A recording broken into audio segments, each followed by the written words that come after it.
Hello and welcome to the AART Podcast with me, Chris Stafford. If you're watching on YouTube, don't forget you can also listen to us on the go on any podcast app. And if you're on a podcast app, then do trot over to YouTube where you can watch us there on YouTube. You'll get the full episode of the AART Podcast if you're listening on the podcast app, because often we get a lot of listeners who say we love watching you as well. So here we are on the AART Podcast with my guest this week, who is an author, an art historian, I think just a lover of arts and a supporter of women in the arts, Donna Seaman. Donna, welcome to the AART. Oh, thank you so much, Chris. We have one thing in common, promoting women in the arts. That's right. This is something that has been a lifelong passion for you then, really, hasn't it? It's in your blood as well, because your mother was an artist. It really is. My mother was an artist who didn't put her art first, who put her family first, always.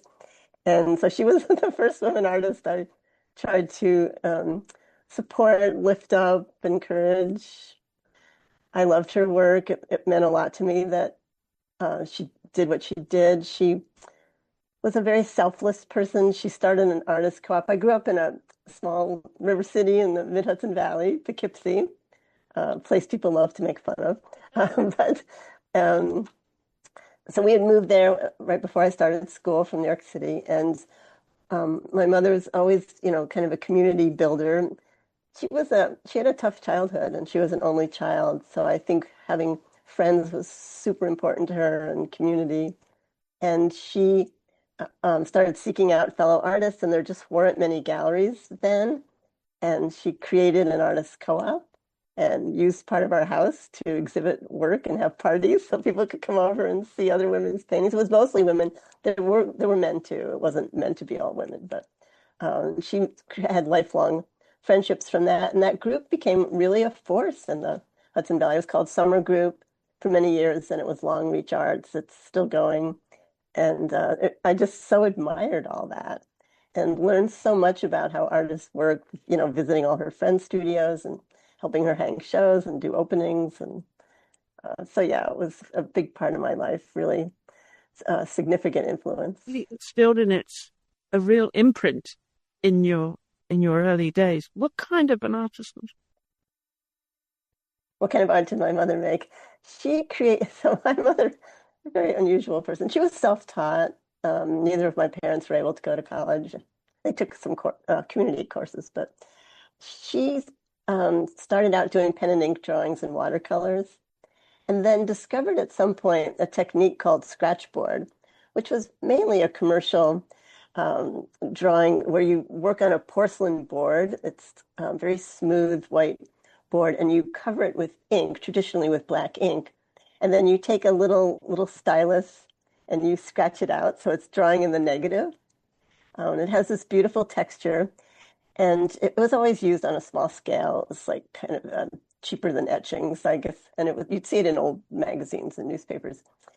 And my mother turned it into a fine art form. She worked in black and white for a long time and worked on the full board, did really large works. She was really inspired by nature, so she did shells and flowers and trees. But then she started using colored ink and making paintings, and then doing the incised drawings in there. They were unique. They are unique. I've never seen anything like them. Where's her work now? Where's her work now? Well, I have some.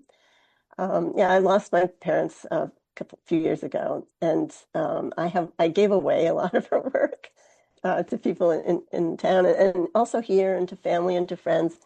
I have a lot in my little messy house. There's one behind me, actually, of Queen Anne's lace. And I have a storage unit full of... Her art is all over your house, is it? Yes, it is. I love living with it. I always loved going to the house where I grew up. It was full of my mother's art. So I have to continue that quest to give more of this art away so that more people can share it. I have all her papers. I have so a big project for the art biographer to get to someday. And her name is Elaine Seaman, so if we looked her up, we could find work under her name. Yes, there are some works online, and it's Elaine with a Y. My mother changed the spelling of her name when she was a kid, always seeking something different. This must have rubbed off on you. What were you doing as a young girl then? What were you scratching? Was it pencil or painting? It certainly did rub off on me. I won't try and pretend that that we didn't fight like all mothers and daughters fight, but like my mother, I'm very, very moved by beauty. I mean, I remember being a young girl, maybe aware of my first sunset and weeping, just so moved by it. Diane Ackerman, a writer I dearly love, a poet and creative nonfiction writer, has this term earth ecstatic to describe people that were ecstatic over nature. And that was me as a girl. And I was so fortunate to grow up, not in the Bronx where I started out, but in the Hudson Valley, which is gorgeous. So I was very moved to write bad poetry, make my own art, make drawings. I like being active, but I was a huge reader. So books were my big love and my big comfort, music too. But as I worked my way through school, which I really disliked, I have to say, I was one of those kids that just drove everyone crazy because people told me I was smart, but I just was bored with school. So at some point, I kind of engineered myself into a private school for the last 2 years of high school, a day school. My parents were very kind to put up with me, and I immediately went for the studios there. And that was really healing. I was an angry, really rebellious, self-destructive kid, for many reasons. But I didn't want to be. I wanted to be healthy and productive. It was always important to me to make good use of my time. I wanted to be involved. I wanted to be thinking. I started keeping a diary really young. And when I entered the Poughkeepsie Day School, they had a weaving studio. There was a teacher there. She was Australian. And she was renovating 19th century looms, those big looms that, fill a room almost. And something about all that just spoke to me. And that was my first sort of art passion, was learning how to weave, how to do the traditional craft, but immediately changing that into tapestries and more creative thinking. Just the tactile feeling of the wool and the warp and the weft and the wood of the loom. I don't know. It was just very, very good for me, even though I remained this, crazy ardent reader as well. I needed both. You did. And I'm curious, though, as to where this originated in the family, because your mother was an artist, you love books, but you also love music as well. And we should mention you actually were born on the West Coast. You're a left coast. You're born in Seattle, but yes, back with your family. At what age were you? You were very young when you moved back, were you? Oh, I was still a baby. Yeah, so you don't remember any. They left right away. Yeah. Okay. And so where did this interest come from the arts, from books? Was your mother a reader too? Your parents are readers? Yes. Both my parents were incredibly sensitive, caring people. They were big readers. They both had really tough childhoods. My father was kind of unhoused for a while. He had to drop out of school. I mean, they would hate to hear me tell these stories because they became such incredibly cultured, beloved people. I mean, no one would have guessed their background, and we never talked about it when I was living with them. But I knew, and it explained so many things to me about the complications, especially of my mother, very emotional person. But my father was also incredibly attuned to beauty. He loved nature. I mean, he was such a city boy, and he made fun of where we lived all the time. But he really responded to it. And we didn't have much. We were kind of lower middle class, so we would just get in the car and drive. And the Hudson Valley is gorgeous, so it was like cheap vacations. But to me, looking out the window is just heart-filling. I just loved everything about it, and I did certainly get that from my parents. My father loved to take photographs. He built a dark room in our house in the basement.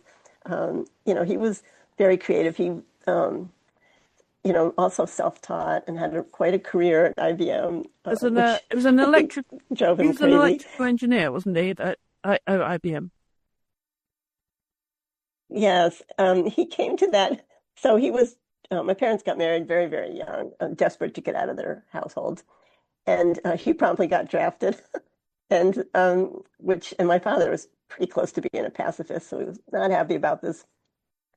And he tested out for this ionosphere division, which they had. This was, I don't know, I guess early 50s, Korean War going on. And they were, so when he tested for that, he ended up being a radar specialist in the White Sands Proving Ground in New Mexico. So they stationed out in the desert. The stories about that part of their life were absolutely hilarious. But he, in the Army, really was able to prove his electrical engineering skills and was able to get good jobs after that. So it was a lucky thing for him. The father being hell and him being a pacifist and your mother being an activist, I believe. That would be an interesting duel. How did that play out in reality? They were so attuned to the world. I mean, they they grew up during the Great Depression. Well, not really. I mean, they were babies. They were born during the Great Depression, came up during World War II, were Jewish. So, of course, that was, a nightmare, horror after horror. And they stayed very conscious of the world. I was really raised to pay attention to the news, to be informed, to have opinions. We talked about the Vietnam War when I was growing up, and my parents were very much against it. My mother volunteered at Planned Parenthood, so I was, and my mother worshipped Eleanor Roosevelt, and the Roosevelts lived in Hyde Park, which is very near Poughkeepsie. So we were part of that world. The good liberals. My parents, supported local elections, had coffees at the house for candidates they believed in, sent me out to canvass for candidates. So I was very lucky. I had a lot of friends that grew up in very conservative homes, artist friends, whose parents were certainly never supportive of them wanting to be creative or living independently, or, they struggled for their values and for their life.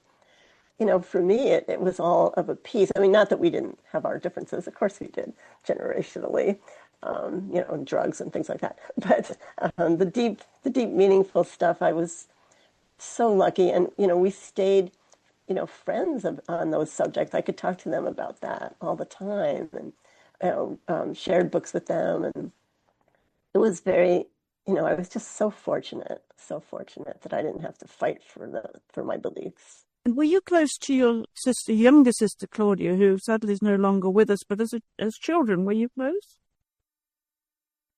I'm sorry, I had trouble hearing you. Were you close with your sister Claudia, your younger sister Claudia? And sadly she's no longer with us, but I'm wondering, when you were growing up, were you close as children?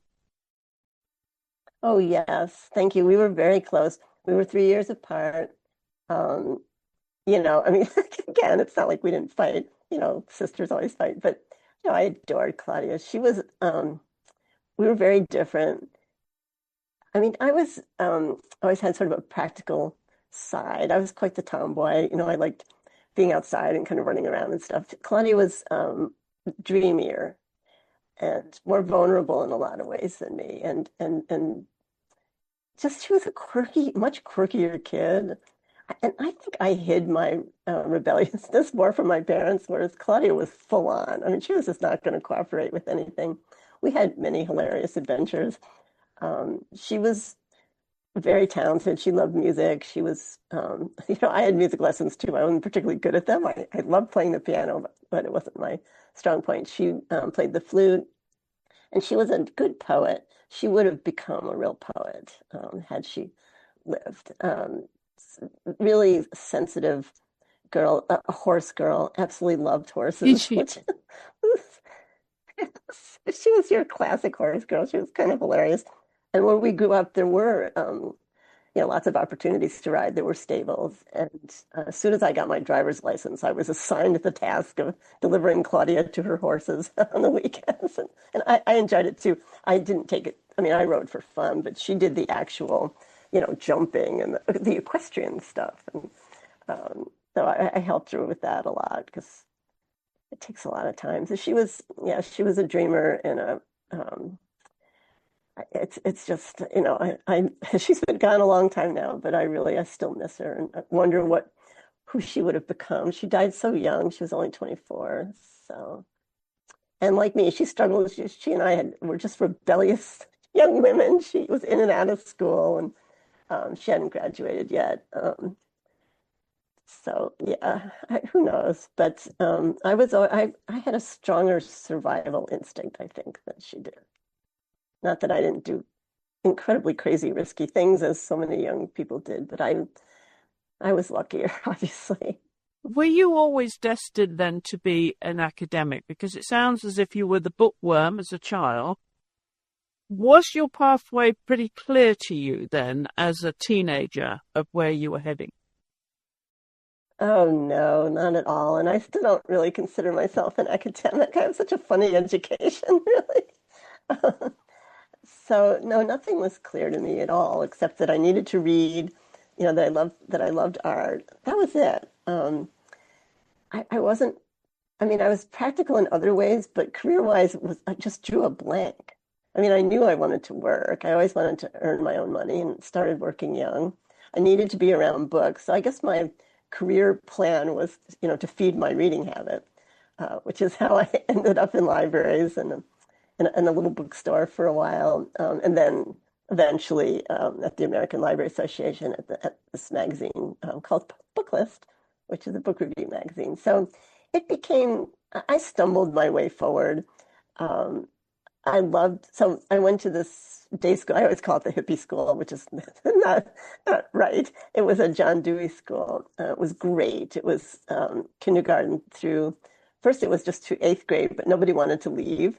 So they started adding later grades, and I came in 10th grade. And that was a great education and made me interested in going to art school because I was so happy in the studio. But I always knew I couldn't support myself as a visual artist. My language skills were much stronger. So I developed that sort of dual path where I was passionate about both. And by the time I started looking for jobs, it was the language stuff that I was able to support myself on one way or another. So that became more clear to me. And as I started working after graduating from art school and moving to Chicago, I thought, I need more school. I need to learn more. I don't know enough. I'm going to be poor the rest of my life if I don't figure something out. So I went back to school. I went to graduate school to get an English degree, which I'm glad I did it sort of the way I did it because art school was a great education for life. It's all about problem solving and it's about dealing with physical things, your body, friction and line and shape and three-dimensionality. I mean, books are fantastic. They light up your mind and everything, but you're just kind of sitting there. So I think it's a great whole body education to spend more time being creative, even if you're not all that talented. Building things, drawing, painting, thinking about color and shadows and light and dark. I mean, there's so many parts of your brain that come alive that way. I think a lot about how, old education drawing was always part of it. You learned how to write and you learned how to draw pre-cameras. And I think that was good for us. I think that hand-eye coordination, that really scrutinizing your world, draw a glass, how do you capture those little reflections? So I think I just instinctively needed that. And art school was really good for me on that level. But when it came down to it, when you're really facing your future, I was like, oh no, I'm a word person for sure. And there were a lot of reasons I went to that, some financial, but that's how it turned out. And so when I went to graduate school to get my MA in English, to me, it was like a new world. And I was just so like, oh my God, this is what I've needed all these years. But it's the perfect combination for you, isn't it? Having the bachelor's in fine arts and the master's in English now, combining what you've done, in the book world, in the art world. It all came together. I mean, it's the perfect marriage. It did. I was so lucky in that what I started realizing was that publishing would be the world for me in one way or another, because it involved making things, books. I mean, I was fascinated by book design. I have deep opinions about fonts, things like that. That would be a whole as nerdy as you can get. Just on fonts and grammar. Totally. Oh, and grammar and syntax. Oh, yes. So, excuse me, book design. I love book covers. I loved all the little emblems of the publishers. I mean, I kept track of stuff like that as a girl.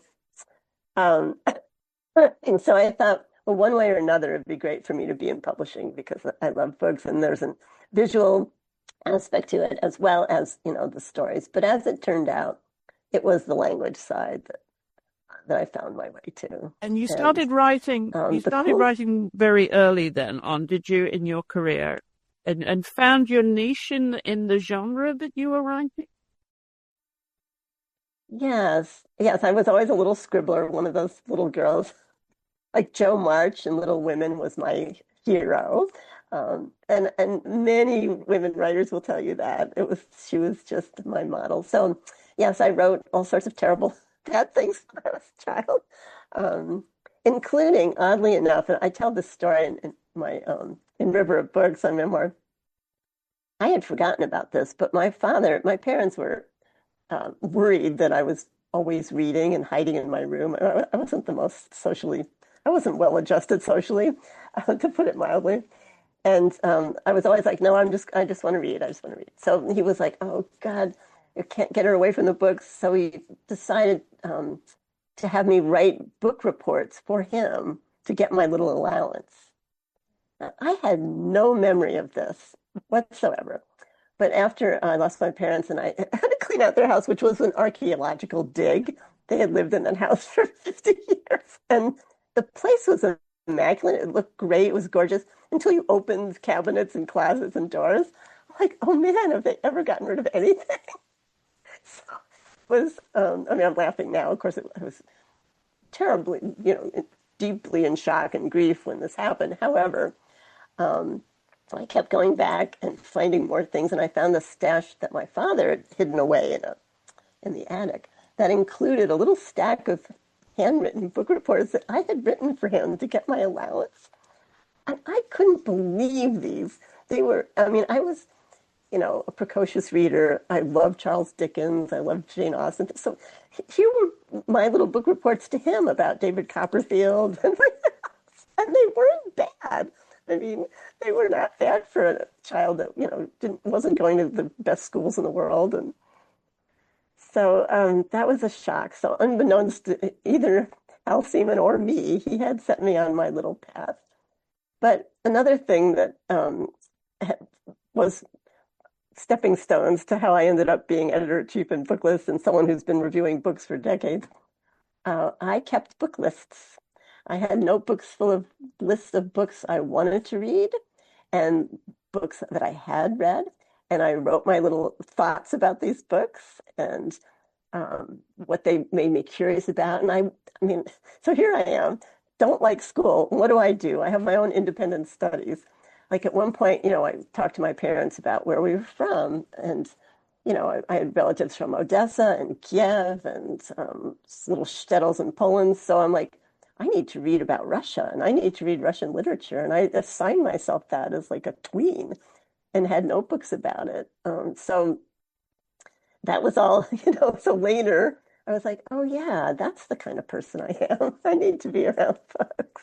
Did you think then when you graduated with your master's in English, was that a time when you thought, okay, this is what I want to do and how you could do it in terms of making a career and a livelihood out of what was clearly a very powerful passion for you as a book person, shall we say, an all-round book person, because not just a writer, an author and an editor, a reviewer, but a big reader too. I mean, books is your word, as we can see behind you with your bookshelf there. But Yes.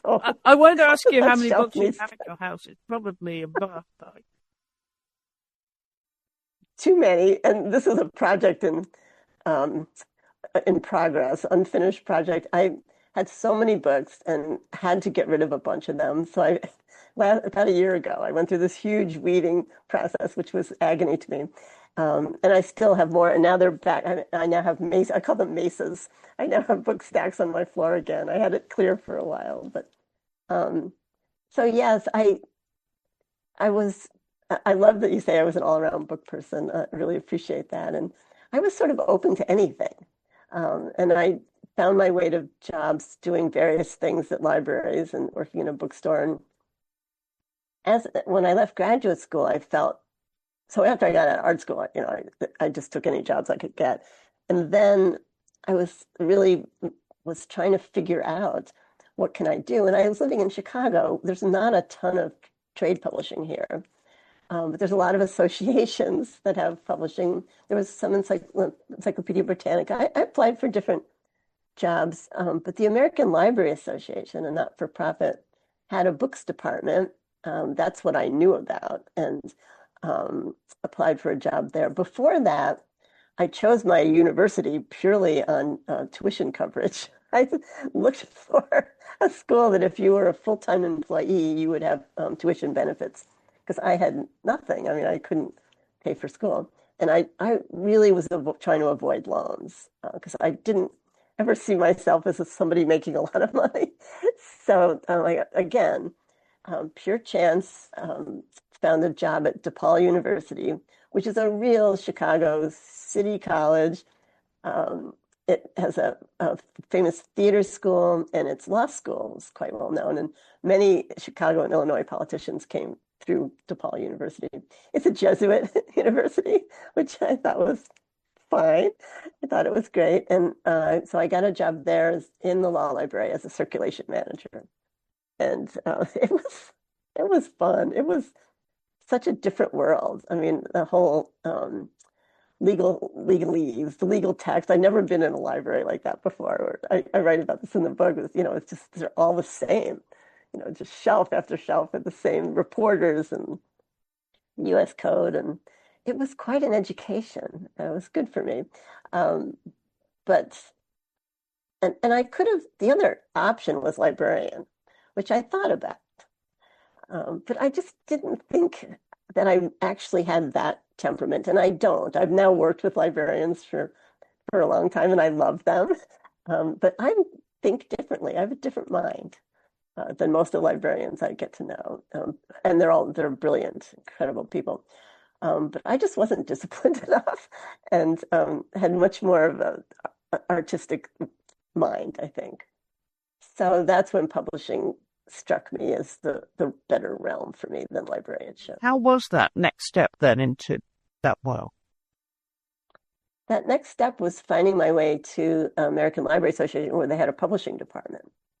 And I started out as, everyone starts out in publishing as an editorial assistant in their ALA editions. It's their book department. And I did not have the best office skills. I mean, I've been such a wild child. So I sort of struggled with that for a while. And I had a very strict boss who I actually adored. But she was, she was quite a bit older and, very no nonsense about everything, where I was kind of like, can't we just do this? And, so this real culture divide, but came to respect each other well. So while I was struggling with that job, which was not the best match for me, I got to know, different people at the association, and I discovered Booklist, which I had never heard of. It's not public, it's a trade magazine. It's for the publishing insiders. So its peers are Library Journal, and Kirkus Reviews, and Publishers Weekly, which are all corporate publications. And we were a not-for-profit. So Booklist, while it's always been highly valued, it's been around for 121 years now. I just became fascinated by it. And the editor-in-chief at the time, Bill Ott, who was, a great literary citizen and, just really brilliant and caring about books and quite a tough captain of the ship there. asked me if I wanted to review because Booklist relies on freelance reviewers to this day. And one great source of ready source are ALA staff, because you're right there. And I was like, oh, yes, I'd love to. And that was it. I was like hooked, instantly hooked. And he was a great mentor. I really admired Bill. So I started writing reviews freelance. And then the most remarkable thing happened. Nobody leaves Booklist jobs. I'm an example of that. I've now been there for decades. One of the newer editors, because it takes a certain temperament. Most people would run screaming from these jobs. The most recent hire he was just going to leave. And I was given a heads up about that and strongly suggested that I apply. So it was recognized that I was a good candidate for that. And I applied and got the job, and I've stayed there since at different, thankfully risen up the ranks, so to speak. But it really was my place. Yes, you found your home. How many years in total then now is it, Donna? I started at Booklist in 1990. So I've seen a lot of changes. A lot of changes. But also, this is the thing that interests me tremendously is what changes, what remains the same and what changes. How is that balance? Especially in the arts, right? And so to see things change so much technology-wise and the role of magazines in society and print and digital, to have worked through that big revolution and to see that the core values that what really matters, what's in the books itself and writing itself and language does not change. That incredible conversation that literature is remains vital and vibrant, and it changes in many ways, but not the deeper ones, not the deeper values, not the deeper commitments to art, to excellence, to clarity, to compassion, to empathy. All that remains the same. At what point then, in your new role, were you thinking, I want to be an author myself? I'm sorry. At what point then in this new career path were you thinking, I want to be an author myself? I have to say that I find reviewing deeply humbling. I'm reading my betters all the time. So I always wanted to write. I really poured my writing passion into those reviews, which I was lucky because when I started reviewing, there were still more than one weekend book review section in newspapers. There was the New York Times, the Chicago Tribune, Los Angeles Times, Bust. These have been dying, as we know. We just lost Book World at Washington Post. But those were still vital and maybe starting to struggle. But I was, in addition to reviewing for Booklist, which I call them the haiku of book reviews. They're like 200 words. They're really hard to write to this day. Really hard for me to write. But I had the great opportunities as a freelance writer to contribute long-form reviews to all kinds of newspapers and magazines. So that became my writing life. And it's always really challenging. And I just always would reading these books going, I can't write books. I had such admiration for writers and knew how difficult it was. But I was writing. I was always writing on my own, something, keeping journals, thinking about stories and essays. But it took me a while. My first book was an anthology of other people's work in our nature. So this was before anyone was talking really about eco-fiction that much. So I had this idea. So my concern about the environment has been as strong as my love for art. So I did start reviewing a lot of books about environmental issues. It's a tough go. It's upsetting, but also beautiful. Some of the most beautiful writing you'll encounter. So my first book was an anthology of short stories that I felt exposed like the complexity of our relationship to the rest of nature and reminds us that we are part of nature. We're not separate. That was like a big thing to try and get people to perceive. And I thought fiction was a great way to do that. I mean, nature poetry is from the inception of poetry has been saying this, but short stories are also a way into it. So that was my first book. So I did a little writing for that.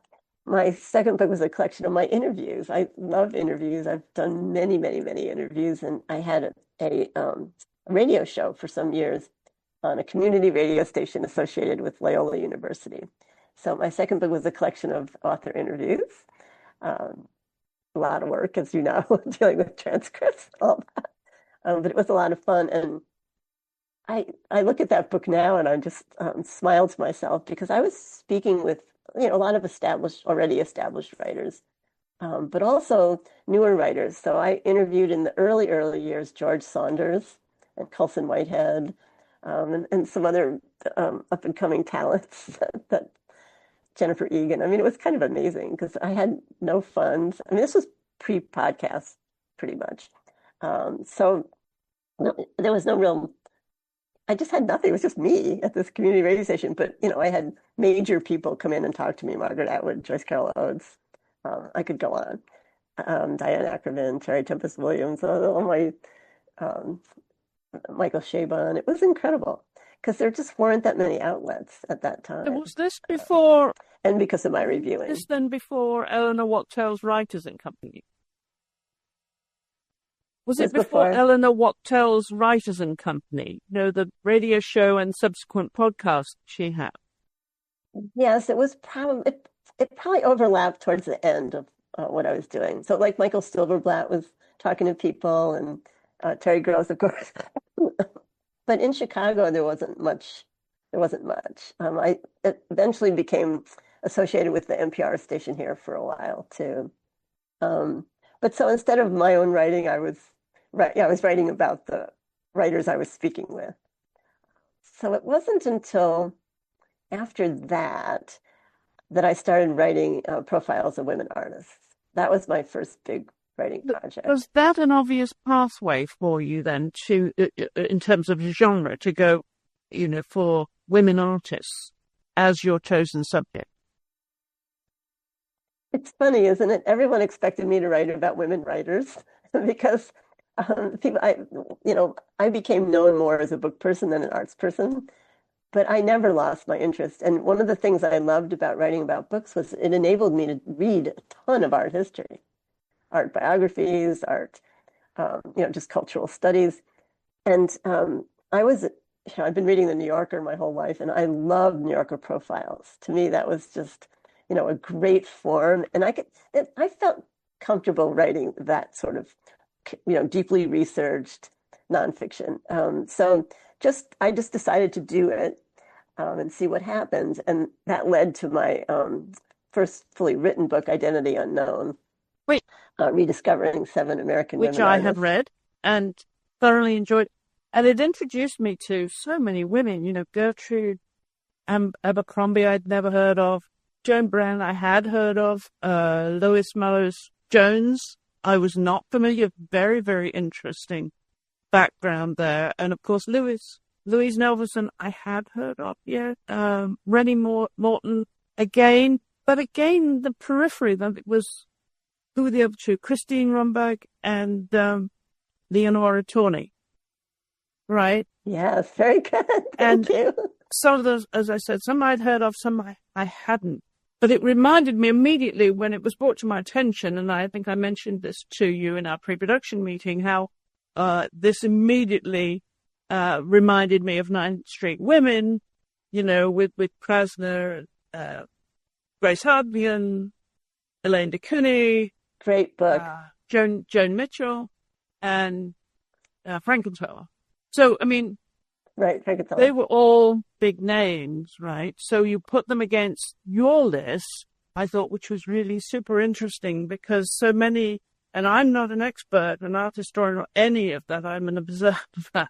So it was interesting, your choice and how you made these people famous when they really weren't as famous in their own lifetime. So how did you choose them? Yes. Then so many.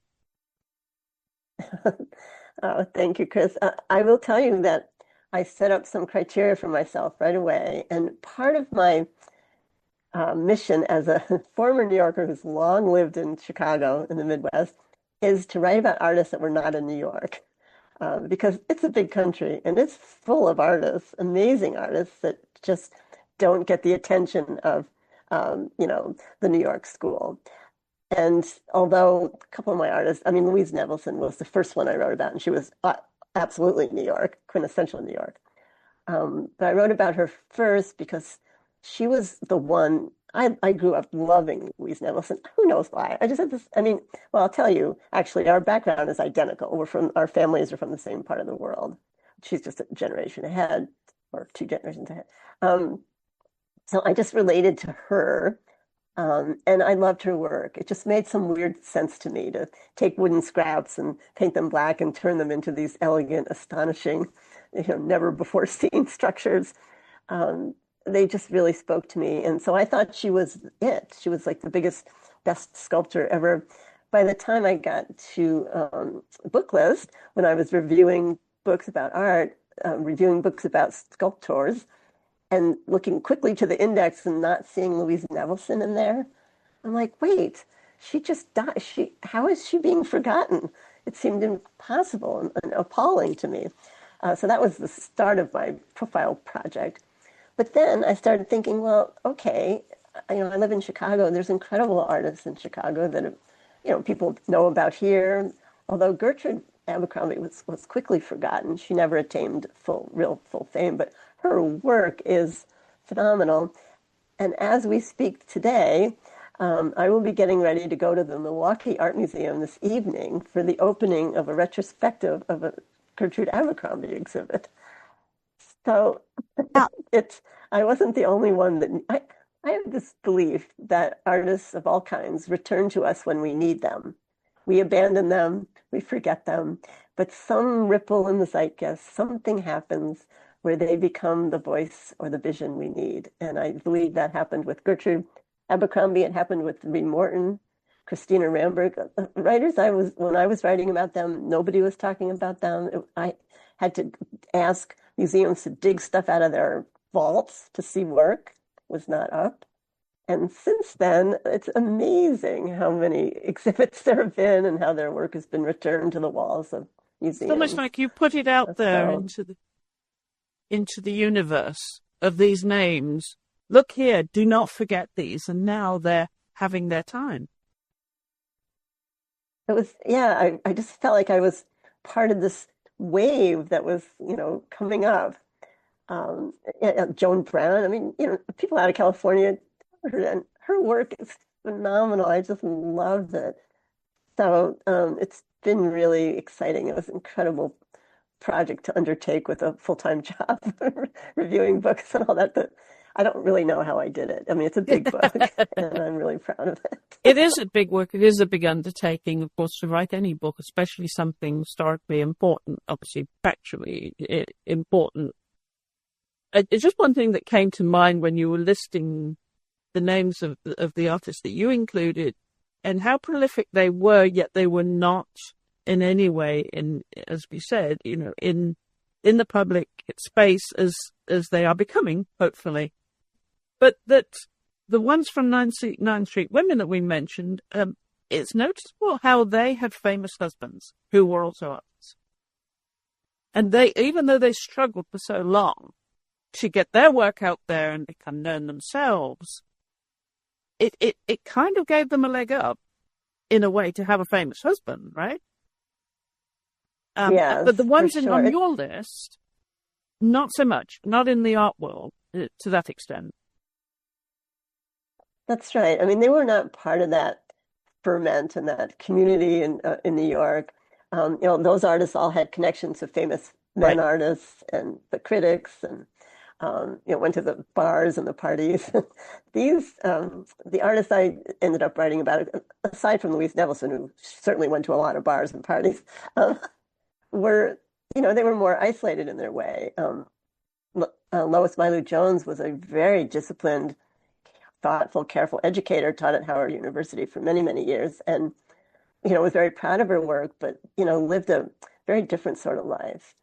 Lenore Tawney did end up in New York in a studio in the Cote Slip with Agnes Martin and other people. But she was a fiber artist, which people just were very puzzled by. So it took her a long time, but she now is, you're seeing her work all over the place again. And so yes, it was hard for all women artists to struggle, but I think the women in my book had a particularly more challenging tough time. In terms of the knock-on effect from your book, and I'm thinking, of raising the profile of these women artists, have you been conscious of that directly or indirectly?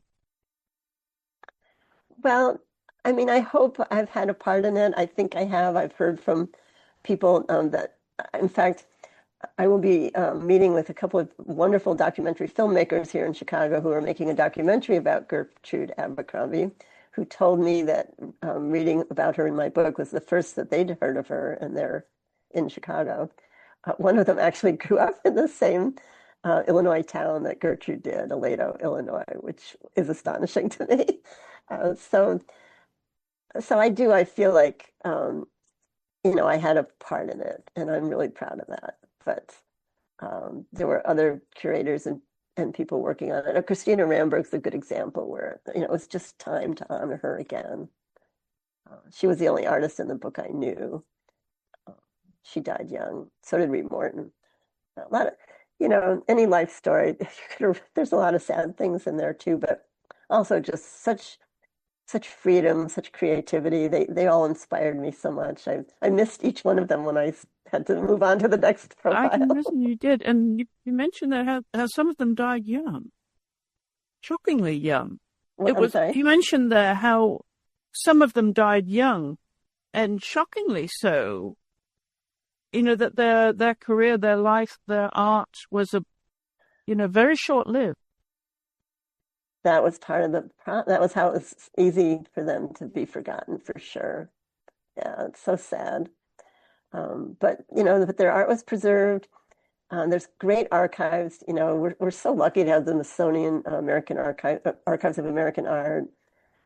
We have such wealth in libraries and archives in this country. We really need to protect and value those. My research was pure bliss. I couldn't believe the things I could find and the things that were preserved. It's incredible. Have you any intention of writing more about more women artists in the future? Is there anything on your notepad right now? Right.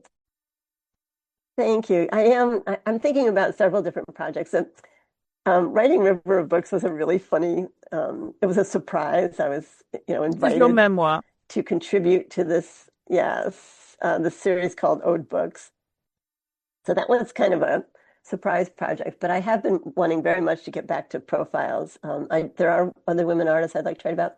I also feel like I should probably write about some women writers too, given my great literary passion. So I have some, overlooked writers in mind too. So I'm thinking about this. I'm also thinking about more personal projects. Some family members who, there's just such tragedies in my family and forgotten people that haunt me a bit. So I think about writing about them too. Can you share any of that with us?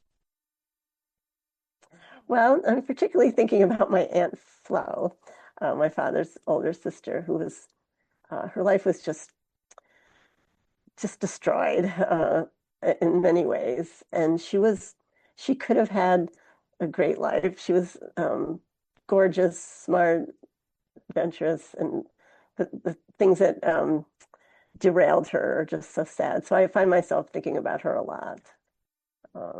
She was a woman that was just could never get on her own path. And of course, with your ancestry too, you mentioned some of the European countries that have some significance and you're curious about. Are there any stories there from World War II particularly that you feel should see the light of day and should be explained in some way? Yes, I'm sure there are many. Certainly World War II. Another period that's really been that I've been thinking about because I heard a lot of family stories about were during the Red Scare in the 50s when Senator Joseph McCarthy was I mean, we're going through phase 2 of that, and on a much worse scale. But the whole Red Scare, the communist thing, and all the blacklisting of all the artists and writers, and I have family members that got sort of caught up in that, sort of not close family, but like cousins of. And I grew up hearing those stories and was always appalled and shocked by them. So I'm now appalled and shocked at what's going on now with revisionist history and all the censorship and book bans. I feel like there's stories from that era. Many have been told of the famous people, but there were other people caught up in that, teachers, librarians, just regular folks. So I find myself thinking about that a lot now as we see that happening again with librarians, teachers, regular people. So, are you able to share with us the women artists whose work you admire that you would like to write about now, and the list that you have? Oh, I haven't really thought about that too much. I don't think any. The only name that comes to mind that I think about a lot is Maya Deren, the filmmaker, who went to Haiti and became a voodoo initiative, and she's just the most amazing, puzzling figure to me. So I guess she would probably be the first one I would get back to. I had started researching her and thinking about her, and then decided for Identity Unknown that I wasn't going to have any photographers or filmmakers, as much as I admire that work.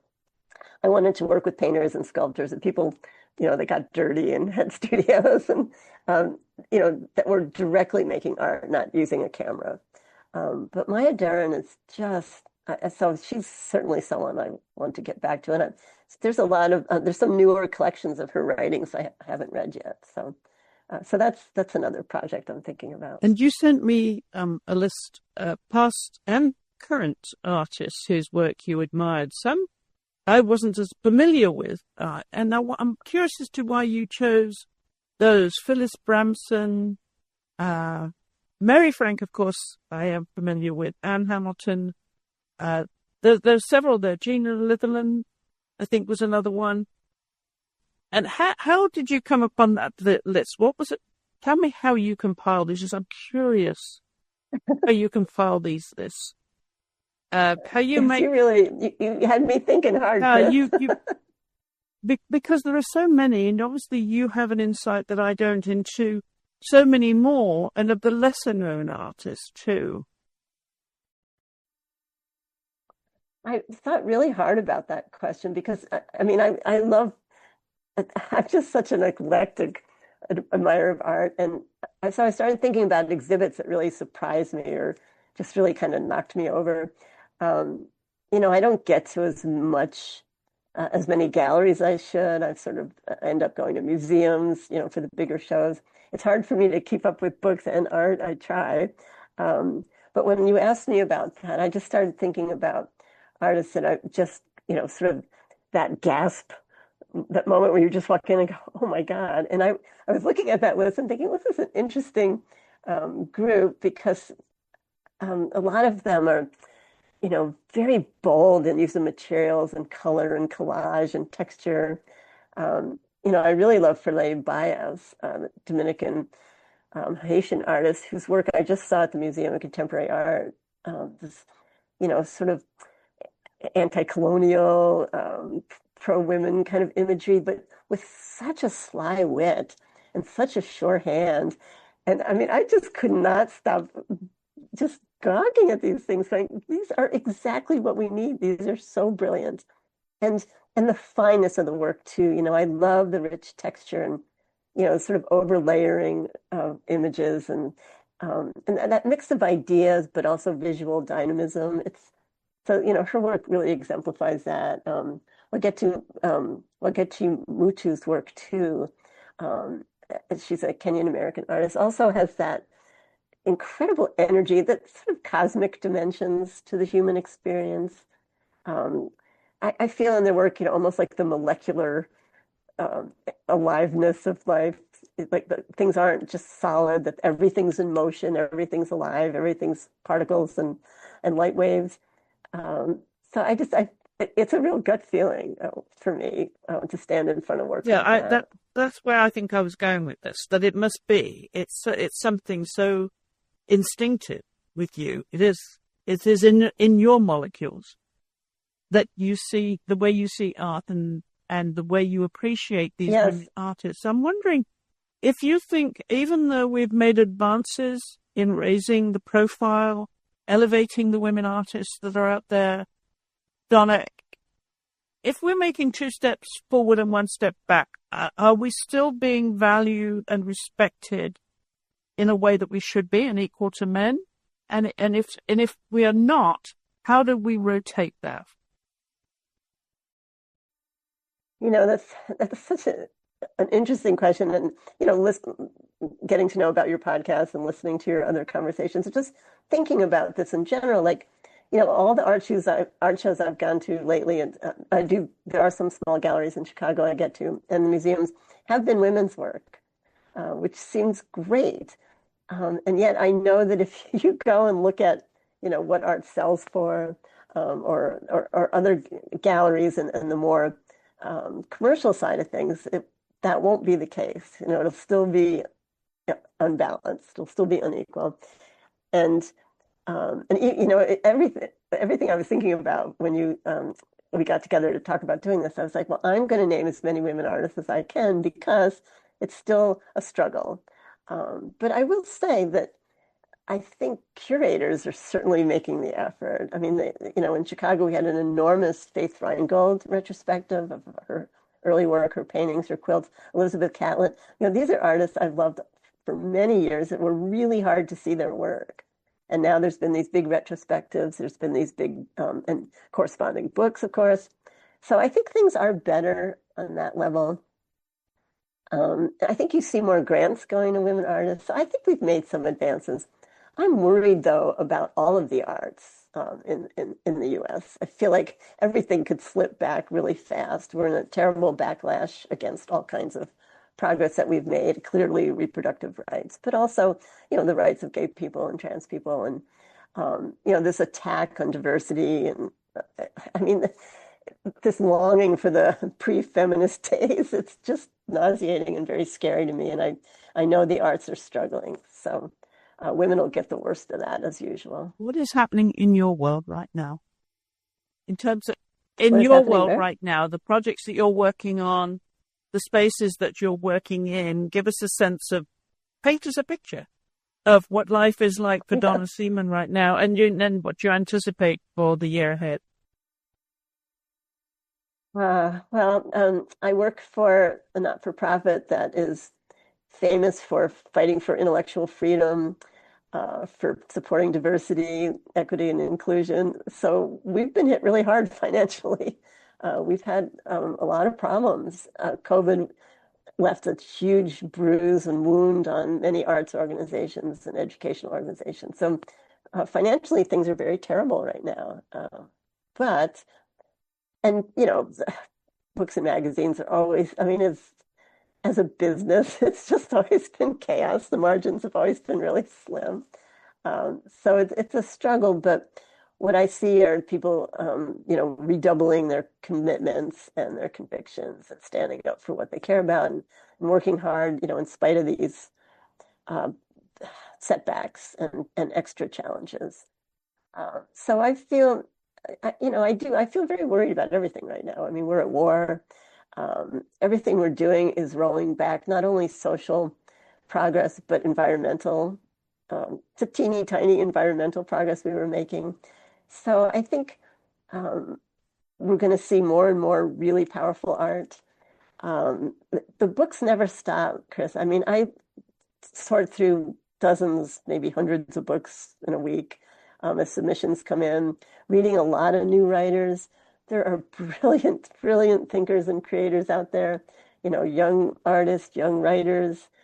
So that gives me a lot of hope. I see someone like Terry Tempest Williams, who's, a goddess to me, a font of wisdom and passion and feeling. Her new book, The Glorians, is one of her best.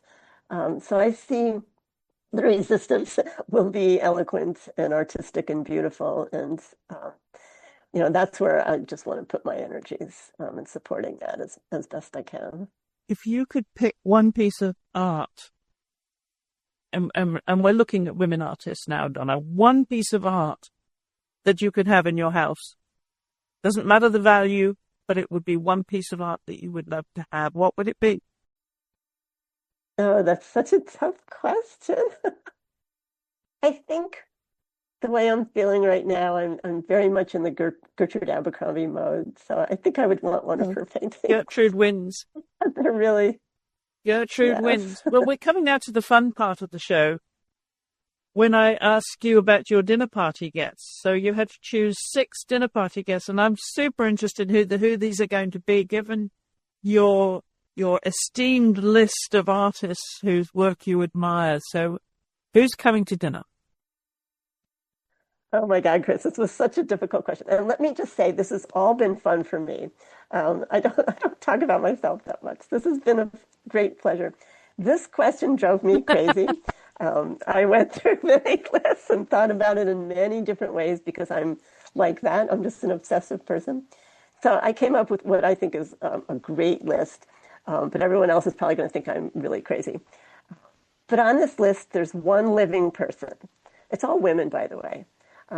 I went through a lot of iterations, but I decided on this one. The one living person is Margaret Atwood, who I think is a genius, a great storyteller. I've interviewed Ms. Atwood, and I would love to talk to her about what the hell's going on because she always knows, and she's like so mischievous and witty, and really cares about the world. So huge call out to Margaret Atwood. The rest of my group, I would like to come back from the dead. They're mostly writers, but I have one artist on here, and that's Georgia O'Keeffe, because I just feel like, she became such an icon. But when I first started looking at her paintings, she wasn't quite that. And I thought they were magnificent and brave and curious. And her life, with Alfred Stieglitz and the whole, another person from the back country that ended up in New York and then left for the desert. She would be a great person to talk to right now, I think. Also on here is Rachel Carson, the great environmentalist, because, how we have portrayed her. She was a huge influence on me as a girl. I love her writing. She's a brilliant writer. So was Gwendolyn Brooks. I want a Chicago representation here. Gwendolyn Brooks was, a poet and an educator and the first Librarian of Congress. And I think she was the first African-American woman to win was it the Pulitzer? I'll have to look this up. Anyway, she's a path breaker and so supportive of young poets and just worshipped in Chicago. And I've never met her. I knew people that knew her, but when she died, I had not run into her personally. I've met her family since, so I would love to talk to Gwendolyn Brooks. I love her work. Her vision of Chicago is so important to me. Toni Morrison, another writer, who is just her wisdom and intelligence and all her work. She was a really important editor as well as an absolute master writer. And, so she died, fairly recently, but since then things have gotten so much worse. And I would just be curious to have her come back and talk about all that she knows and how she sees the world. And my last person is Martha Gellhorn. Yes. Do you know who Martha Gellhorn was? She's one of my heroes, a really courageous war correspondent, covered wars from Spanish-American War through the World Wars, through Vietnam. She also wrote fiction, incredible letter writer. She was so brave and compassionate and lived really freely. She was married to Ernest Hemingway for a while, his third wife. But that's kind of the least of it. She was her own person in so many ways, traveled the world. I just think she would be astonishing to talk to. I think they would all like each other. This is a dynamic group, and they would all get along great, I would have thought. They'd have lots. Could you think they would be competitive? Oh, probably a little bit. Yeah. Some egos might clash along the way, but I'm wondering who's going to sit beside you. Who's on either side of you? Oh, yes, that's a good, the seating was a good question. I think I'd probably try to mix it up. I mean, Rachel Carson and Margaret Atwood would immediately have a lot to talk about nature and writing. I think you could put them anywhere. I mean, the most prickly might be Georgia O'Keeffe, I suppose. So I would sit next to her. Would you rotate after each course? Yes, I think we should rotate. And I was thinking too, like the best part might be the mingling, like beforehand and the cocktails would be So is this a formal dinner party or a kitchen supper? Yeah, I think it's mostly informal. Okay. Mostly informal. And I think smoking would be allowed. Yes, well, yes.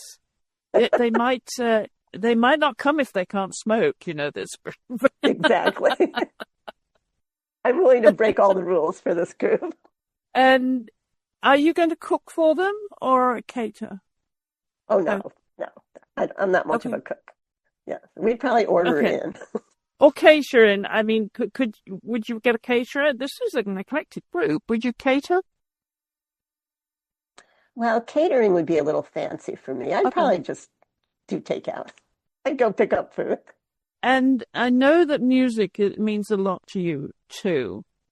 So what are we going to listen to in the background at dinner? That's a good question, Chris. One of my lists had musicians on it, and then I just thought, well, I had to stop. It was only 6. I'd probably have mostly jazz playing. Just some background for this group. Yeah, right. Depression era jazz. Oh, yeah, classic jazz. We'd have some John Coltrane and some Miles Davis and some, that kind of stuff. And so that's very... Do you play a musical instrument? I don't. I was very lucky to have piano lessons as a girl, which I loved, but I realized later it was the keyboard thing I liked. It was kind of like writing. So if we said, okay, well, you can have live music and you can choose an artist to play piano or violin or cello, and we would provide you with that live artist for the evening, who would that be? Oh, my goodness. Wow. Okay. I don't know. Alicia Keys just popped in my head. That would be pretty amazing. Joni Mitchell, Bonnie Raitt, all kinds of people would be picked. That would be quite the a perfect way to round off the evening, I think, if you had the live music of your choice too. Oh, that would be the birthday present for you, I think. Right. A huge present. Oh, yeah, there's so many others. I could think of so many musicians. On my list, I had people like Abbey Lincoln, who I really admire, Nina Simone. I'm like, could you have Nina Simone at a party? Well, that's right. It's really hard when you think of all your music tastes in life and the soundtrack of your life, too, how you pick one artist from all of those. Awfully difficult. So hard. Yeah, and you would answer that question differently on different days, different hours in the same day even. Yeah. Are you a karaoke? If I came and went for a drive with you, would you sing karaoke? Karaoke? No. Never. I can barely speak. I certainly can't sing. I wish I could sing because I love songs. I love good lyrics. But I just cannot sing. I've never been able to. Okay. Well, we'll see if we can get Nina Simone to your dinner party. How about that? She'd be fascinating. There's so many more. I could go on and on. Chrissie Hynde. I'm a big Chrissie Hynde fan. Tracy Chapman. There's so many.